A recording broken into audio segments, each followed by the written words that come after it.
Welcome, guys. My name is Dr. Drwendydearborne, and I will be your host for the next 60 minutes or so. And you are live on the My Life, My Choice. I was going to say the laws of attraction in action, which really and truly, this truly is what this show is about. The nuances in understanding the laws of attraction and how they apply to you, if they apply to you, doing your own due diligence so they can work for you, so you can actually create the life that you say that you want to live. Very, very important. Well, guys, welcome once again. My name's Dr. Drwendydearborne, and today is, I believe, the 6th of January. Wow, where have you been? The 6th of February, 2019, and of course the hour is 1 p.m. or a minute gone 1 p.m. So, guys, welcome. I hope you have had a good week, or a good couple of weeks. I wasn't here last week, but I hope you had a good week and that you are actually learning much about yourself. And again, I'm going to repeat this, doing due diligence with the things that you are hearing, the things that are coming your way, information that's coming to you out of the blue, i.e. insights, intuit. Guys, I hope you're actually doing your due diligence. And what I mean by that, does this work for me? Does it feel right? Can I use this? What does this mean for me? How does this look for me? What does it look like for me? Excuse me. And doing all the things that you need to do, and actually, in truth and honesty, you must do for you, so that you can create the life that you say that you want to live. Vitally important. Absolutely important. Absolutely important. Well, My Life, My Choice is a podcast. It's all about me. It's all about you. It is all about us utilizing the first law in the universal laws of attraction, which is choice. So utilizing choice to create the life that you want to live, and doing this consciously. And when I say consciously, a lot of times we're dragged along, we wind up and stuff happens and we don't know how it's happened to us, and all this sort of thing that adds misery to your life, And so this show is about you, literally, me, you, us, through choosing with intention choices so that we can manifest at will what it is that we want for our lives. So, guys, today, attractioners, we are talking about desire and the things it will make you do. Well, desire and the things it will make you do are huge. Many people don't understand that desire truly is one of the underpinnings of the laws of attraction. And I know for you who have listened to the show, you know that there are underpinnings, things that hold the laws. Things that uphold the laws, the underpinning, the foundation, and desire is huge. As well, I've mentioned forgiveness, gratitude, love. All of these are huge. Desire is huge. Imagination is another one, and we're going to briefly touch on imagination. And for those of you who listen to me regularly, I know you have heard me say I actually need to do a show. I need to do a webinar, and I need to put a class together on the imagination and what it can do for you and what it will do for you. But that being said, guys, where we're going today, or at this moment in time, is desire. Now, many people have a hard time, and they really do have a hard time justifying why they've taken a certain action, especially when it kind of goes against the grain of their moral fiber. It's not who they are. It's just like, oh, no. They have a hard time reconciling the action that they've taken, and it's confusing because it doesn't mesh with their ethics. It doesn't mesh with their intrinsic beliefs. It doesn't mesh with who they are. It doesn't belong in their culture. They weren't brought up with this kind of tradition. It wasn't their upbringing or their religious doctrine or their spiritual doctrine for that matter. It's so out of left field. They've done something, and this is not who they are, showing up in the world as, much less as they want to show up, but yet still they have done this deed. Now, guys, you can see this kind of behavior exhibited with people who have addiction. And I'm talking about addictions from straight across the board. It can be from food to sex to drugs to shopping to binge watching TV to, I'm talking about becoming addicted to stuff where it impacts your life in a negative way.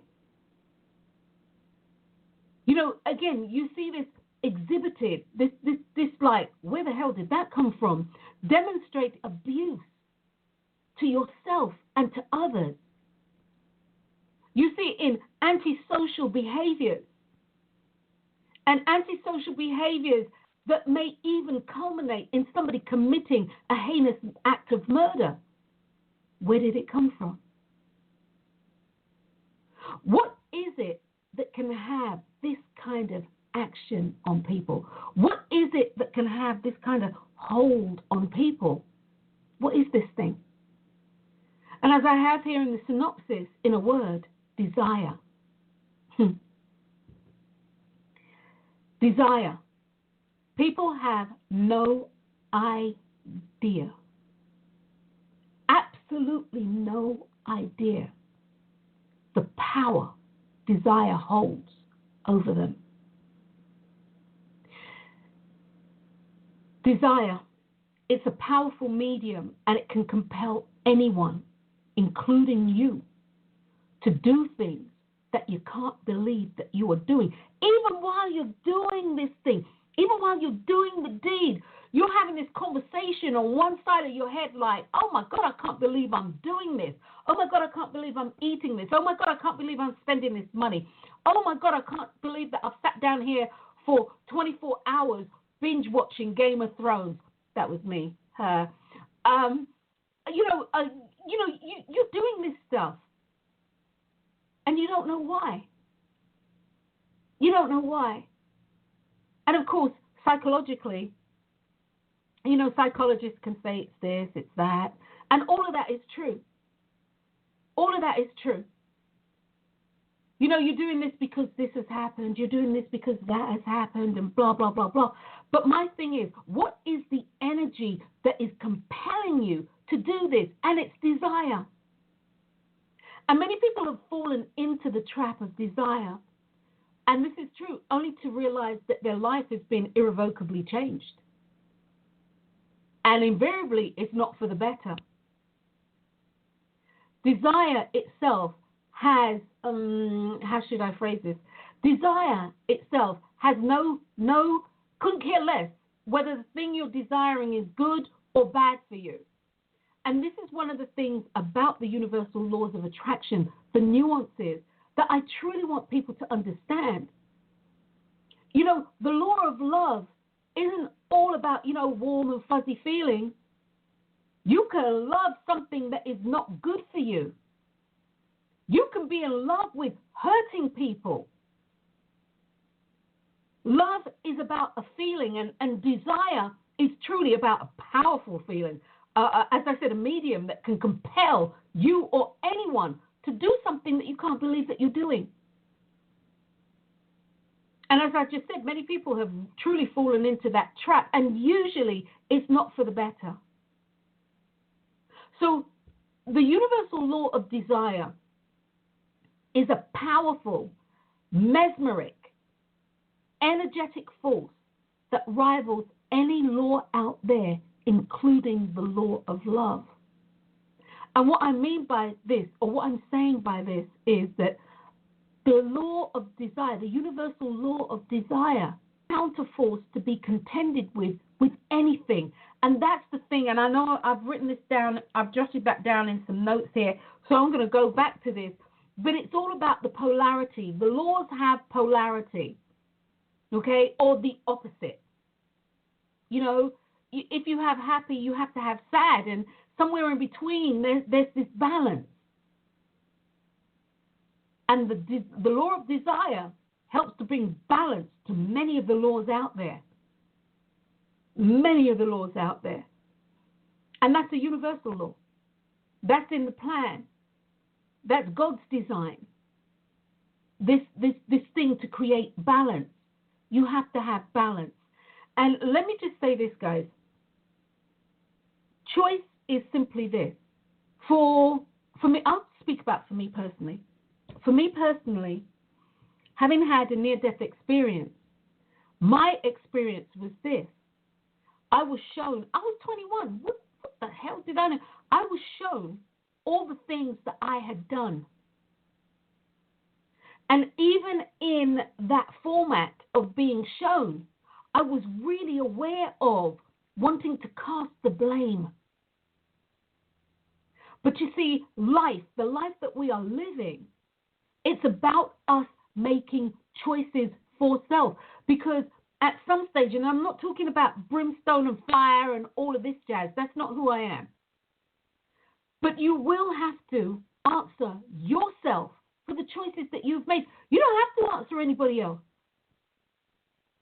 You will have to answer yourself for the things that you have done. And so therefore, only you can make the choice to do them. Only you can make a choice to do X instead of Y. You see, if it was any other way, the universal creator known to me as God within me would be making all the choices. And I could sail through life, but that's not what it's about. And I think, guys, if you do your own due diligence and you think about your life as it is in this moment, you will realize that that's not the way that it is. You have to make a choice because you have to answer for what it is that you are doing. And when I say answer, hear me clearly. I'm not talking about brimstone and fire and all that jazz. I'm talking about answer for you, for what you do. But anyway, that's all for another day, guys. So back to desire. Desire temporarily amplifies a thought process, and it turns it into something that becomes a must-have or a die, do or die type of situation.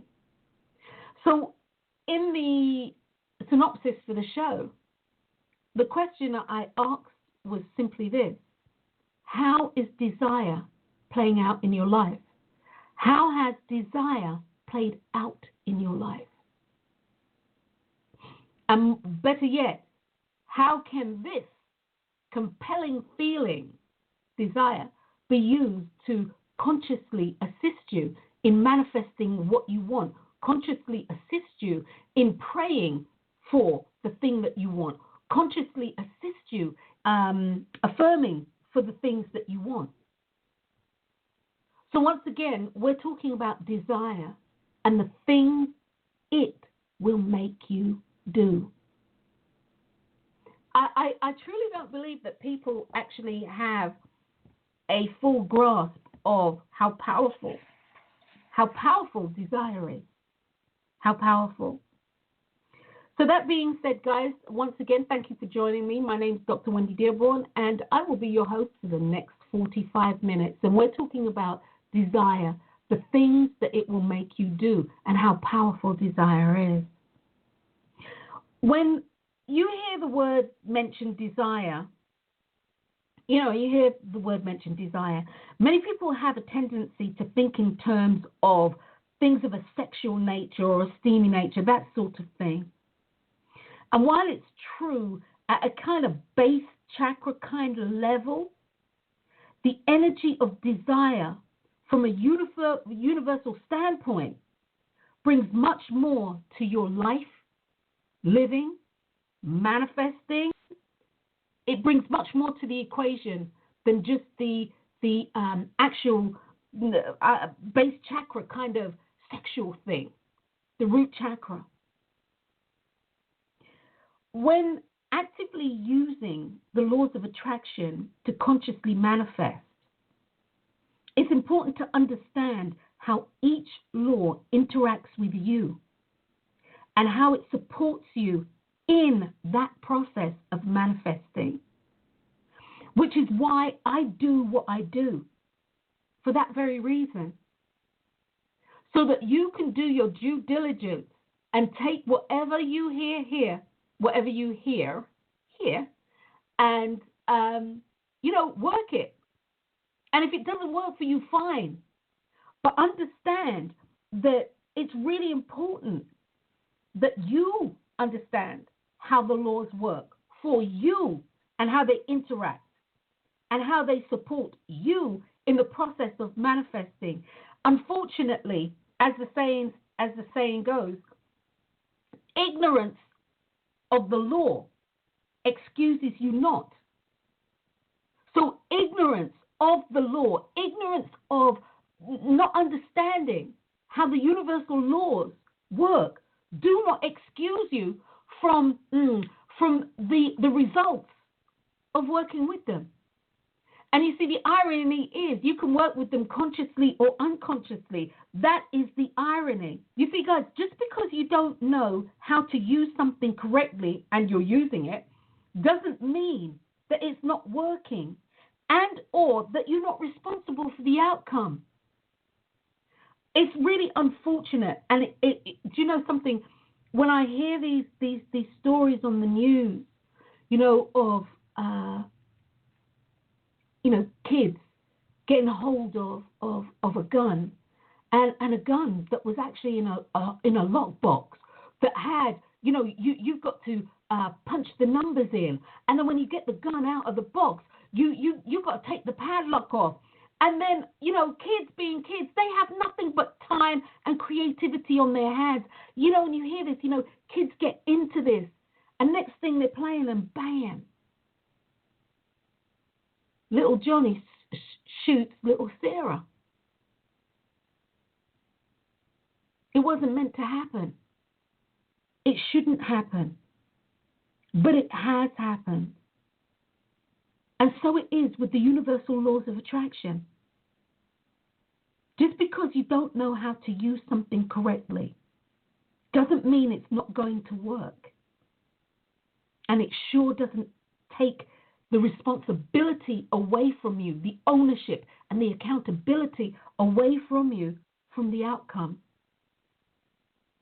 When you think about electricity, guys, it has the ability to start your heart, as in with the defibrillator.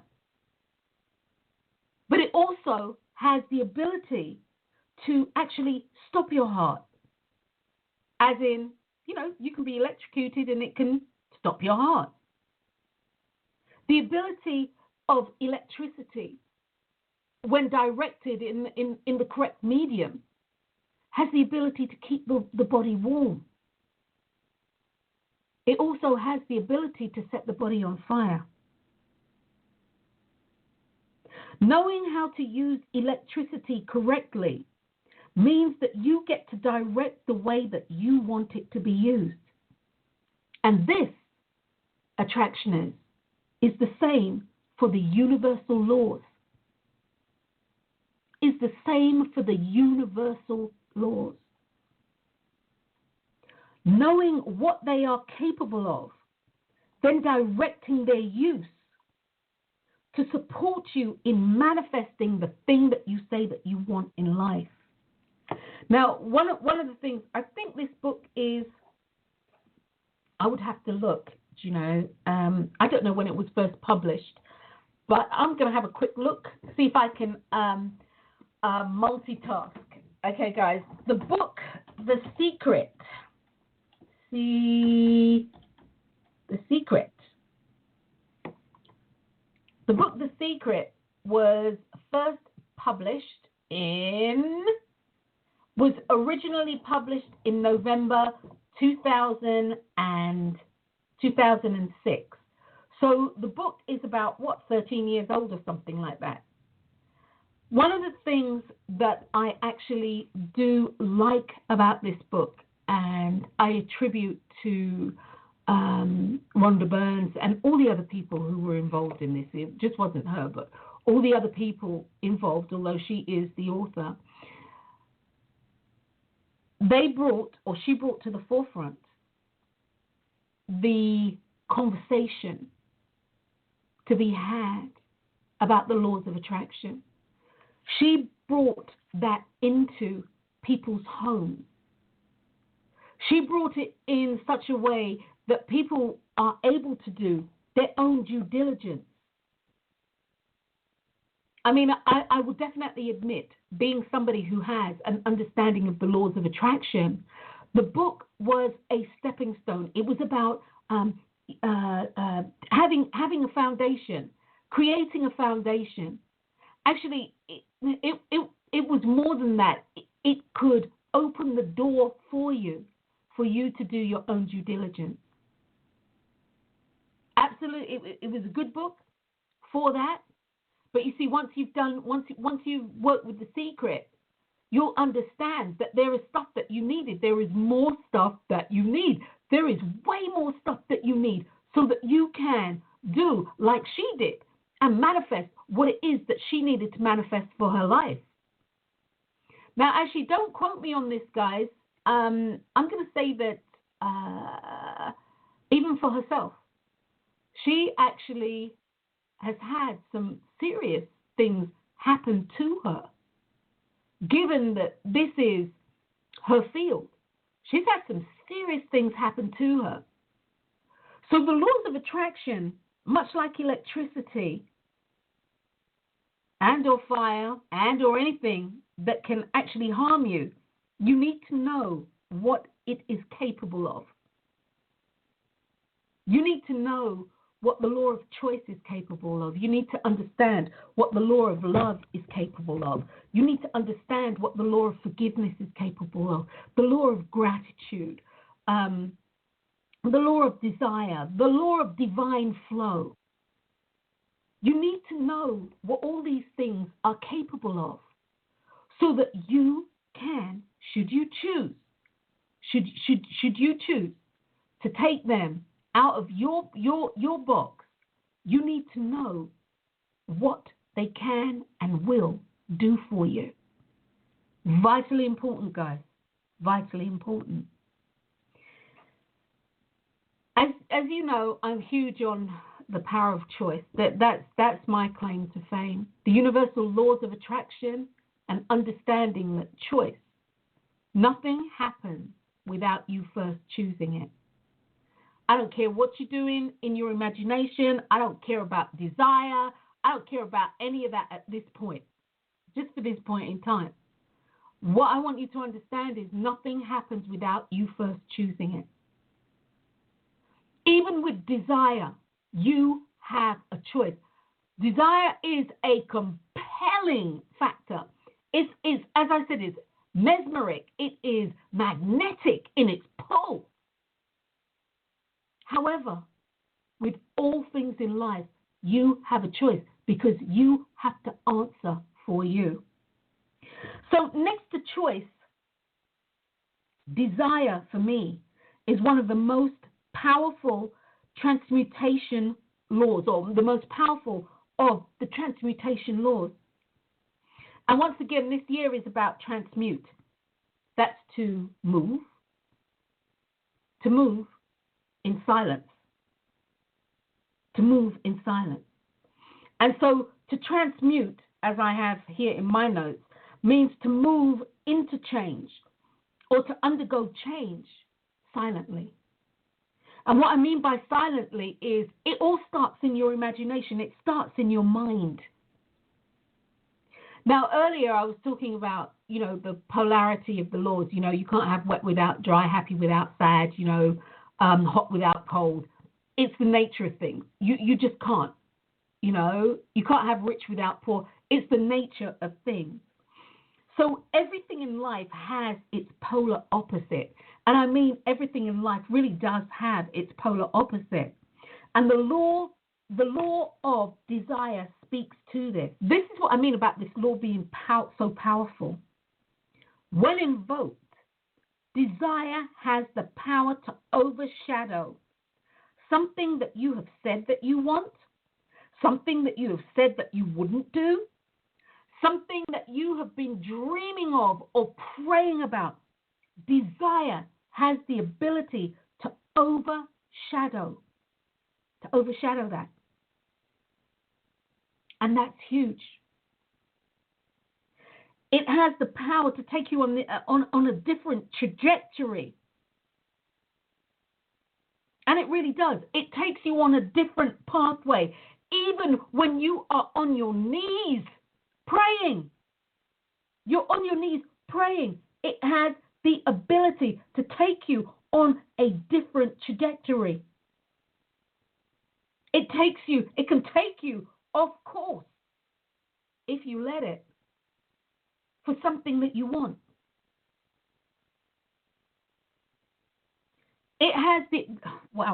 Desire has the ability to make you break your promise. To make you break your promise to yourself and to others. You know, I'm never eating that again. I'm not going to do that ever again. You know, I'm not going to blah, blah, blah, blah, blah. And you mean it because you believe it. But yet still, desire has the ability to make you break your promise to yourself and others.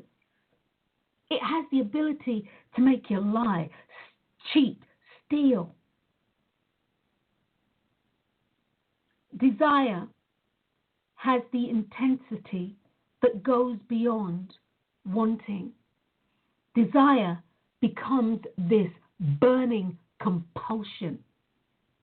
This burning, it can become all-consuming. And as I said earlier, desire temporarily amplifies a thought process that you may have, turning it into something that becomes a must-have or a do-or-die type of situation. But again, desire only temporarily amplifies something. So as desire goes, the law of desire, the definition for the law of desire, the law of desire, the universal law of desire, speaks to the intrinsic driving need for satisfaction, and as a result will override any of the other laws, except, and as I said to you earlier, the universal law of choice is always engaged. Nothing can trump that. You've always got a choice. And that is one of the most precious gifts that we have been given when we incarnated into this reality.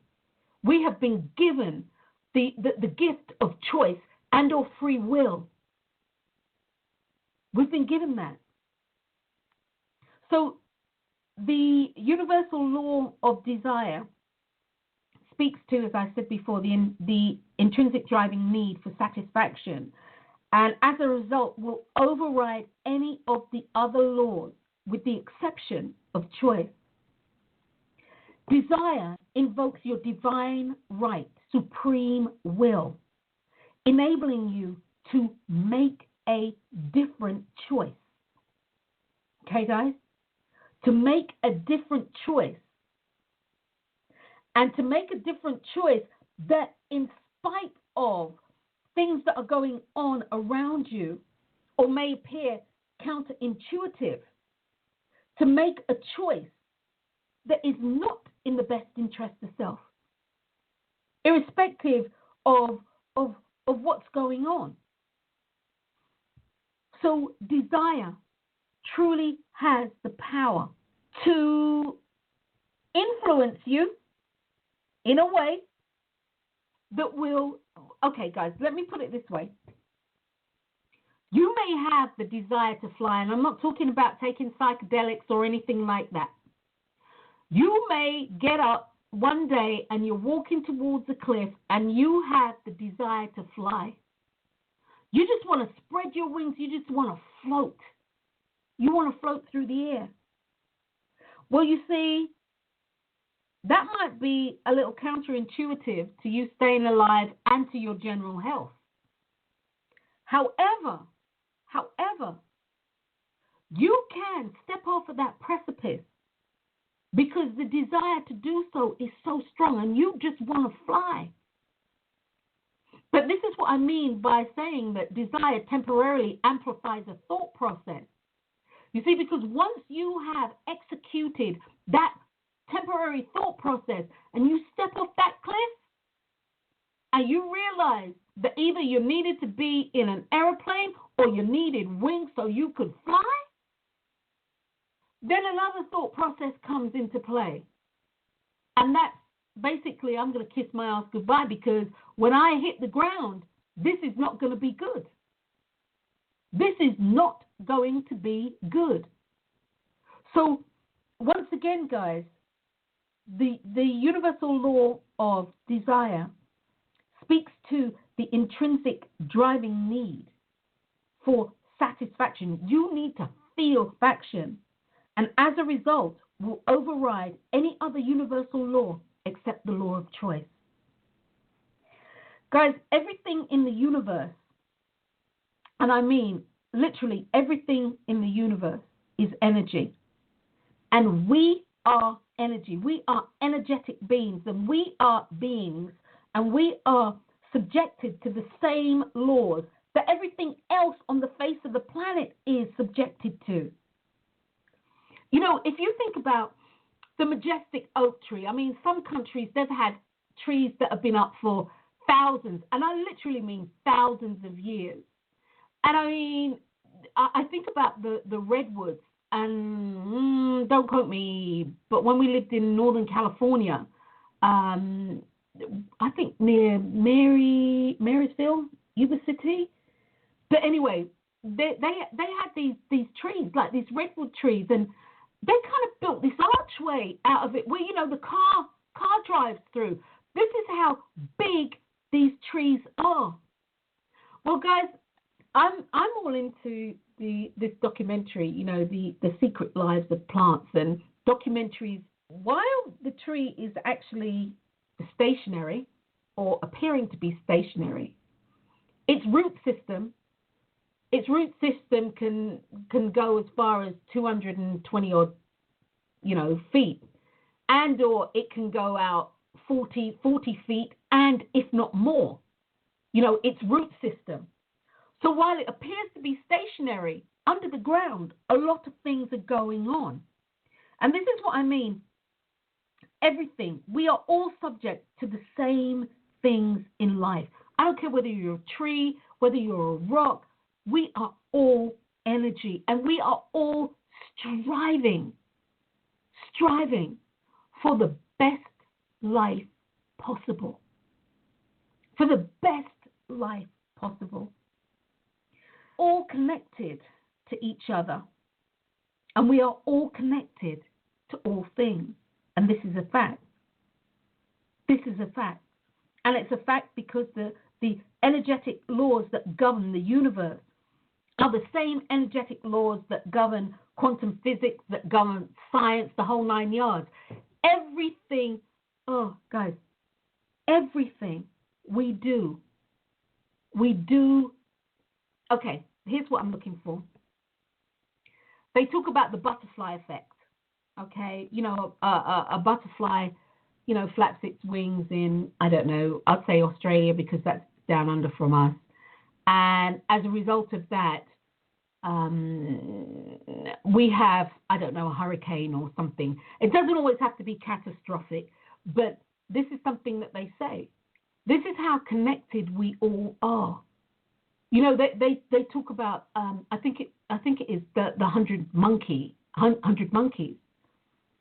You know, you teach one monkey something, and then blah, blah, blah, blah, you know, a couple more learn, and the next thing you know, monkeys who live down under in Australia, you teach monkeys here, but monkeys who live down under in Australia know how to do the thing that was taught to the was taught to the American monkeys. This is how connected we all are. And you'll even see this with people. people like to say, oh, it's because it's an era. But people will do things here, and unbeknownst to you, people are doing the same thing in Australia, and it's not about it's been in the media or this or that. It's about the energy flow. It's about how energy flows. We are all energetic beings. So I hope I kind of explained that. That being said, the universal laws, the energetic laws that govern the universe are the same laws, as I said, that govern quantum physics, and the same laws that scientists have now begun to embrace. These laws channel thoughts, which energy then can move into form and out of form. So these laws, the universal laws of attraction, or the spiritual laws, the natural laws, the prayer laws, whatever term you feel comfortable with, these laws channel our thoughts, which are energetic, into moving things into form, coming into manifestation, and moving things out of form, going out of manifestation. You see, guys, as I've said on this show many, many times, no two things by the same space at the same time. If you can only sit in one chair at a time. You can only truthfully, comfortably wear one pair of shoes at a time. You can try to wear two. You can only have one thing. The universal law of space says that no two things can occupy the same space at the same time. In order for something to move into form,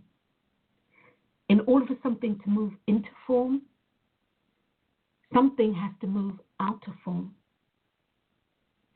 It's really important to note, and I've really skipped ahead here in the notes that I have jotted down on my bullet points. But we've arrived here for whatever reason. We've arrived early. But it's really important to note that energy cannot be destroyed, neither can it be created. And this is something that scientists actually know, like our physical scientists, they know. You can't destroy energy. You really can't. It can be used as a creative process, but in order for it to create, it has to move out of the form of which it is so that it can create something else. They are very aware of that. I've asked this question, and I'm backtracking now. I've asked this question, and I've asked it many, many times. You know, what is energy? And I remember as a child in Tottenham, and this was way back, I remember asking that question, you know, what is energy? And my parents, like many parents out there, had bought a set of encyclopedias. You know, this was, for those of you who are young enough not to know what encyclopedias are, they were literally the Google of my childhood. That's what that was. Britannica. There you go, Britannica. I was trying to think of the name. Britannica encyclopedias. They were the Google of my childhood. So I remember kind of looking through there, and of course, you know, you get, you know, Newton's law of thermodynamics, all sorts of stuff. I saw stuff in there, stuff that I didn't even actually understand. But I remember seeing things in there, but nothing could tell me what energy was. And even recently, actually as recent as yesterday, I asked the question, what is energy? And when you ask the question, what is energy, you will find a lot of information that speaks to potential energy, stored energy, kinetic, that's moving, kinetic energy, thermal, that's heat, light energy, and electrical energy, you know, like, what do you call this thing, lightning and stuff like that, right? And you'll see information that talks about non-renewable energy like coal, petrol or petroleum, liquid gas, natural gas, and of course nuclear energy. And then you have energy that's considered to be renewable, and it comes from a renewable energetic source. Hear me again. Here again. It comes from a renewable energy source. You know, non-renewable energy comes from an energy source. And I'm still asking the question, what is energy? Okay, so then you have your renewable energy sources. And this is like coming from plants, coming from, you know, like solar, coming from plants, solar coming from the sun, plants, hydro coming from water, wind, and then, of course, you have geothermic energy. I think I'm saying that right. Geothermic energy, which literally means it comes from the earth. And again, you know, I read about all of this, and I hear about force and motion and gravity, etc.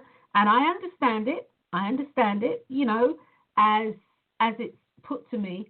And yet, no one has been able to tell me what energy is.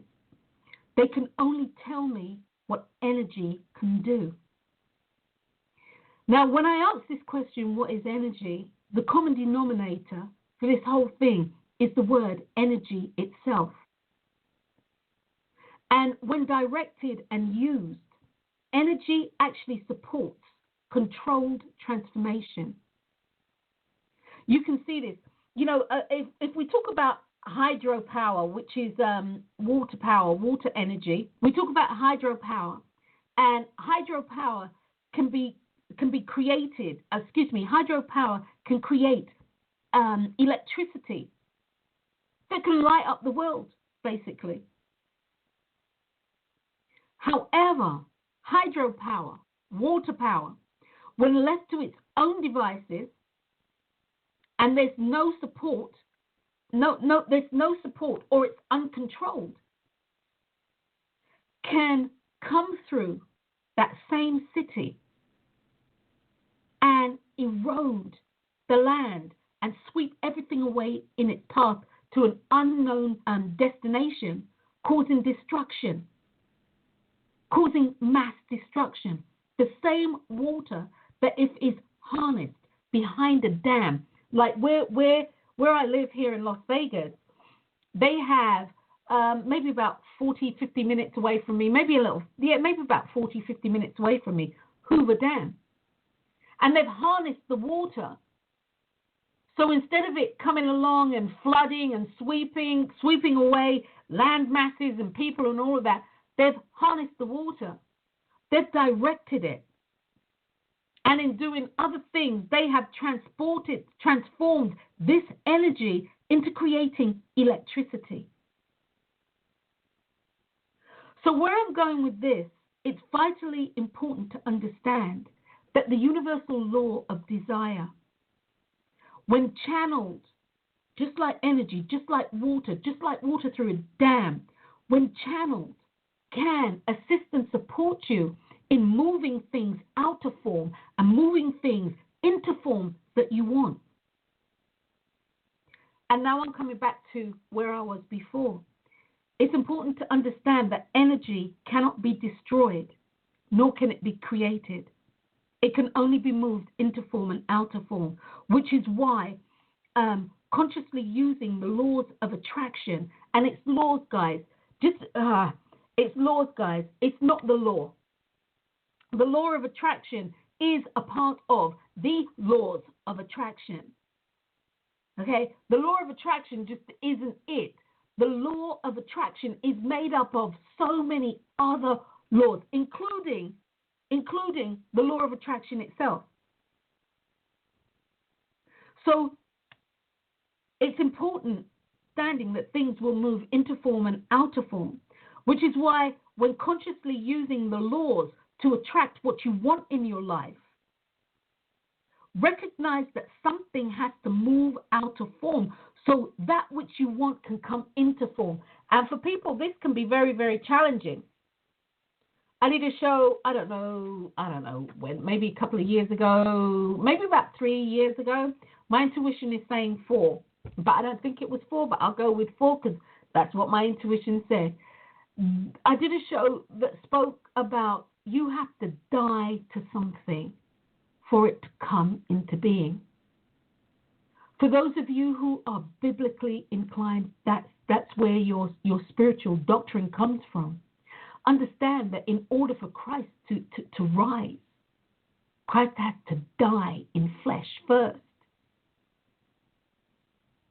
So guys, it's vitally important, and this is huge, because when desire sets in, all of that can fly out the window because of the compulsion that desire can have over you. Recognize that when desire amplifies, temporarily amplifies, a thought process that you have, it has the ability to compel you to do things that you wouldn't normally do. Desire has the ability, and I literally mean this, guys, desire has the ability to, I was going to say trump, but desire has the ability to supersede your beliefs.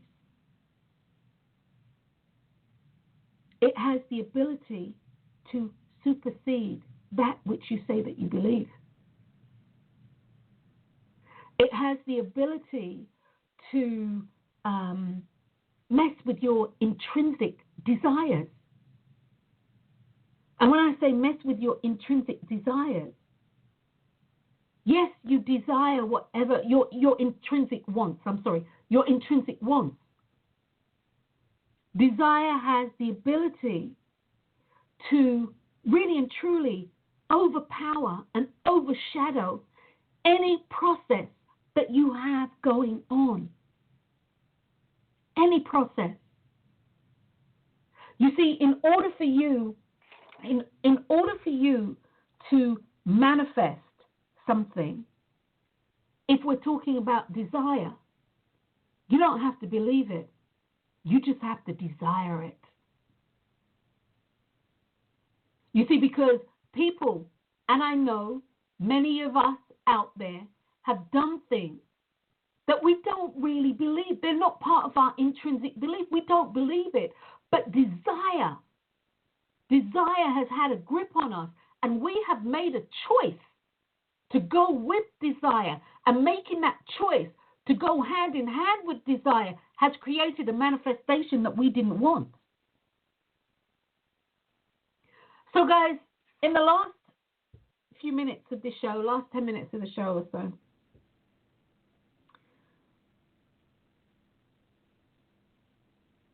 how do you create the energy of desire? How do you manufacture at will the energy of desire? Because desire is such a compelling force, guys. Let's face it. It's really important to harness this energy, to really harness this energy so that we can actually use it. We can actually use it to create or to manifest that which we say that we want to manifest. Why not? It's like understanding how powerful electricity is. Why not use that to light up a city? Why not? So knowing how powerful desire is, as I said, just as a recap, desire can influence you to make the choice to do something is not you. That is not you. That will leave you saying to yourself, I don't understand how that happened. I don't understand how that happened. It has the ability to override anything that you've put in place. So that being said, how do you harness this? And again, do your due diligence. You may not want to harness this, but what I would say to you is simply this. If you are truly working with the universal laws, spiritual laws, natural laws, God's laws, whatever makes you feel comfortable, if you are praying for something specific and or affirming for something specific, desire can assist you in holding, as we call it in my world, holding the space. In your world, it may be praying without ceasing until the manifestation has come into being. So, how do you create desire? Well, guys, in a word, imagination. That's right. Imagination. Imagination is the belief in the possibility of creation and the process of creation. Nothing comes into being without it first going through your imagination. And like I said at the beginning of this podcast, I really need to do a podcast, a webinar, and then a class on the imagination. You see, the imagination can be used like a living, waking dream. And that's what the imagination allows us to do, freely without any critique, unless we choose to, freely without anybody else's input. Imagination, in the recesses of your mind, or as some call it, the theater of your mind, you're able to go in there and you're able to dream. You know, they have that song, to dream the impossible dream. It's in your imagination.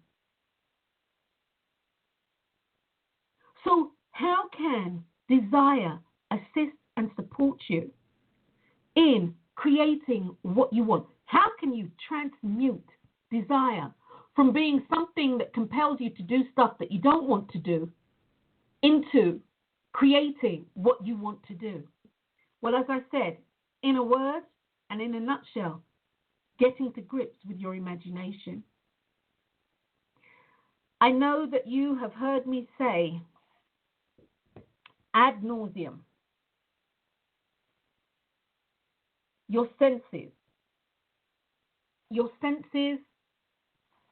five senses are so vitally important when working with your imagination. Your senses and your ability to a certain degree, call into your mind's eye things like colors, which is visual, which is textural, which is vibrational. You have to utilize your five senses.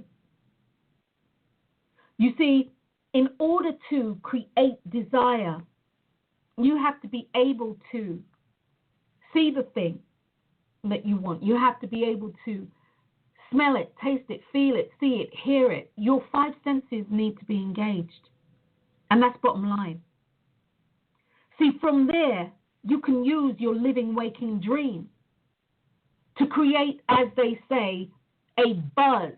You know how they'll have people waiting outside a theater for 24 hours for a Star Wars movie, or they're lined up around the shop to buy $1,000 phone, which isn't working, incidentally, for a lot of people, but to buy $1,000 phone, they create a buzz.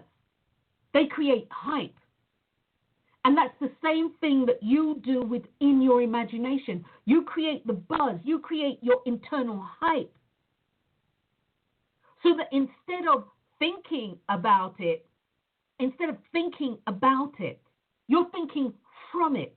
Instead of thinking of it, you are it. I.e., if you are thinking about a house, your dream house, you don't just think about it and watch the house from outside. No, you step into the house, so you and the energy of the home that you are thinking of become one. so that you can love the house and then you can feel the love coming back from the house. You know that it smells like lavender on a rainy day. And you know that because you can smell it.